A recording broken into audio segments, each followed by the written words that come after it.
ICC champions trophy ২০২৫ এর group পর্বের শেষ ম্যাচে মুখোমুখি হয় ভারত বনাম নিউজিল্যান্ড।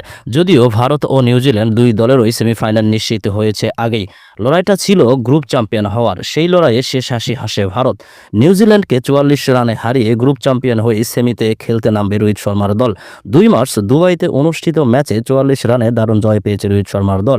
টস হেরে আগে ব্যাট করে নির্ধারিত ৫০ ওভারে তারা তোলে ৯ উইকেটে ২৪৯ রান।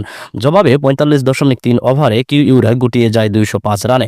২৫০ রানের লক্ষ্যে নেমে ১৭ রানে রাচিন রাবিন্দোকে হারায় নিউজিল্যান্ড। হার্দিক পান্ডিয়ার বলে ডিপ থার্ডে দাঁড়ানো অক্ষর প্যাটেলের সামনে ড্রাইভ দিয়ে দারুণ ক্যাচ নেন। উইল ইয়ং ও কেইন উইলিয়ামসন এই ধাক্কা বুঝতে দেননি। দুজনের জুটি ভেঙে যায় দলীয় ৪৯ রানে। ৫ উইকেট নেওয়ার পথে বরুণের প্রথম শিকার হন ইয়াং, করেন মাত্র ২২ রান। ড্যারিল মিচেল বড় ইনিংস খেলতে না পারলেও নিউজিল্যান্ড স্বস্তির মধ্যে ছিল। কুলদীপ যাদব তাকে ফেরা উইলিয়ামসনের সঙ্গে টম ল্যাথামের ৪০ রানের জুটি ভাঙতেই চাপে পড়ে নিউজিল্যান্ড। ১৪ রানে রবীন্দ্র জাদেজার শিকার হন ল্যাথাম। তারপর বরুণের স্পিন জাদুতে ছন্ন ছাড়া কিউইউরা। টানা ২ ওভারে গ্লেন ফিলিপস এবং মাইকেল ব্রেসওয়েল শিকার হন তার। হাফ সেঞ্চুরি করে উইলিয়ামসন হাল ধরে রেখেছিলেন, কিন্তু অক্ষরের বলে ক্রিজ ছেড়ে মারতে গিয়ে স্টাম্পিং হন তিনি। শেষ হয়ে যায় নিউজিল্যান্ডের জয়ের ক্ষীণ আশা। ১২০ বলে ৭-৪-এ ৮১ রানে আউট হন কেইন উইলিয়ামসন।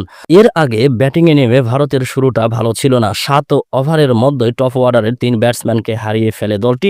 সপ্তম ওভারে বিরাট কোহলি যখন গ্লেন ফিলিপসের অবিশ্বাস্য এক ক্যাচে ফিরলেন, ভারতের স্কোর তখন ৩ উইকেটে ৩০-৪২ রান করে অক্ষরের বিদায়ের পর লোকেশ রাহুলকে নিয়ে ৪৪ রানের জুটি গড়েন। শ্রেয়াস আয়ার ফেরেন ৩৭তম ওভারে দলকে ১৭২ রানে রেখে পঞ্চম ব্যাটসম্যান হিসেবে। ৯৮ বলে ৭৯ রান করা শ্রেয়াস আয়ার টানা দ্বিতীয় 50 পেলেন। তাতে লড়াকু স্কোর দাঁড় করায় ভারত। এই হারে ৪ পয়েন্ট নিয়ে গ্রুপ এ পর্বের রানার্স আপ হল মিচেল সেন্টনারের দল। ৩ ম্যাচে তাদের অর্জন ৪ পয়েন্ট। চ্যাম্পিয়ন্স ট্রফির দ্বিতীয় সেমিফাইনালে তারা মোকাবেলা করবে দক্ষিণ আফ্রিকাকে। ৩ ম্যাচে ৫ পয়েন্ট নিয়ে বি গ্রুপের সেরা হয়েছেন দক্ষিণ আফ্রিকা। সমান ম্যাচে অস্ট্রেলিয়ার অর্জন ৪ পয়েন্ট। তারা মোকাবেলা করবে ভারতের, যা প্রত্যাশা ছিল ক্রিকেট প্রেমীদের। ২০২৩ ওয়ানডে বিশ্বকাপের পুনরাবৃত্তি আরও একবার দেখতে চায় বাংলার ক্রিকেট প্রেমীরা।